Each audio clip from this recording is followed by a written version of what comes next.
ಉದಯ 6 ಗಂಟೆಗೆ ನಮ್ಮ ಪ್ರಯಾಣ ಯಾದಗಿರಿ ಹತ್ರ ಇರೋ ಹುಡುಗಿಯರಿಗೆ ಶುರು ಆಯಿತು. ಬರೀ ಇನ್ಸ್ಟಾಗ್ರಾಮಲ್ಲಿ ನಮ್ಮ ವಿಡಿಯೋ ನೋಡಿಬಿಟ್ಟು ಹುಡುಗಿಯರಿಂದ ನಮ್ಮ ಸ್ಟೋರಿಗೆ ಬಂದು 2,000 ಪ್ಲ್ಯಾಂಟ್ ಆರ್ಡ್ರ್ ಕೊಟ್ಟು ಹೋದರು. ಏನೇ ಅವಕಾಶ ಇದ್ರೇನು ನೀವು ಬನ್ನಿ ಅಂತ ನನ್ನ ಕರೆದಿದ್ರು. ಯಾಕಂದರೆ ಅವ್ರ ಫ್ರೆಂಡ್ಸಲ್ಲಿನೂ ವಾಟರ್ ಪ್ಲ್ಯಾಂಟ್ ಬೇಕಂತೆ. ಅದಕ್ಕೋಸ್ಕರ ನಾನು ನಮ್ಮ ಟೀಮ್ ತಗೊಂಡು ಹೊರಟಿದ್ದೆ. ಯಾದಗಿರಿ ಸುತ್ತಮುತ್ತ ನೀವು ಯಾವ್ರಿಗೆ ಹೋದ್ರೇನು ನಮ್ಮದೊಂದು 2-3 ಪ್ಲ್ಯಾಂಟ್ ಇದ್ದೇ ಇರುತ್ತೆ. ಯಾಕಂದರೆ ನಾವು ಅಷ್ಟು ಬಲ್ಕಲ್ಲಿ ನಾವು ಯಾದಗಿರಿಗೆ ಸಪ್ಲೈ ಮಾಡಿದ್ವಿ ವಾಟರ್ ಪ್ಲ್ಯಾಂಟ್ಸು.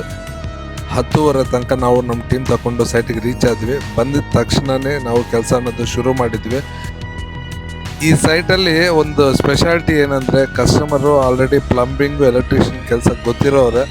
ಸೊ ಅವ್ರಿಗೆ ಏನೇನು ಐಟಮ್ಸ್ ಬೇಕು ಅಂತ ಅವರೇ ನಮ್ಮ ಕಡೆಯಿಂದ ಲಿಸ್ಟ್ ತಗೊಂಡು 1-2 ಐಟಮ್ಸ್ ಎಲ್ಲ ರೆಡಿ ಮಾಡಿ ಇಟ್ಟಿದ್ರು. ಬಂದಿದ್ದ ತಕ್ಷಣ ನಮ್ಮ ಕೆಲಸ ಇನ್ನೂ ಈಸಿ ಆಯಿತು. ಈ ಸೈಟಲ್ಲಿ 3 ಫೇಸ್ ಕನೆಕ್ಷನ್ ಇರೋದ್ರಿಂದ ಹೈ ಪ್ರೆಷರ್ ಪಂಪು ಮತ್ತು ಕೂಲಿಂಗ್ ಮಿಷಿನು ಎರಡನ್ನೂ ನಾವು 3 ಫೇಸ್ ಕೊಟ್ಟಿದ್ದೀವಿ. 2,000 ವಾಟರ್ ಪ್ಲ್ಯಾಂಟು, ಅದೇ ರೀತಿ 5 ಟನ್ ಚಿಲ್ಲರು. ಈ 2,000 ಪ್ಲ್ಯಾಂಟ್ ಅನ್ನೋದು ತಾಸಿಗೆ ನಿಮಗೆ 2,000 ಪ್ಯೂರಿಫೈಡ್ ವಾಟರ್ ಕೊಡುತ್ತೆ. ಅದೇ ರೀತಿ 5 ಟನ್ ಚಿಲ್ಲರು 3 ಫೇಸಲ್ಲಿ ಬರುತ್ತೆ. ಅದೂ ನಿಮಗೆ 1,000 ಲೀಟ್ರು ಒಂದು ತಾಸಿಗೆ ಕೂಲಿಂಗ್ ವಾಟರ್ ಅನ್ನೋದು ಕೊಡುತ್ತೆ.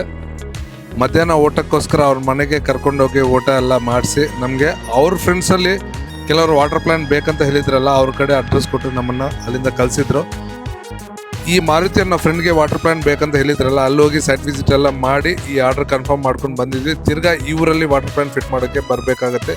Thank you.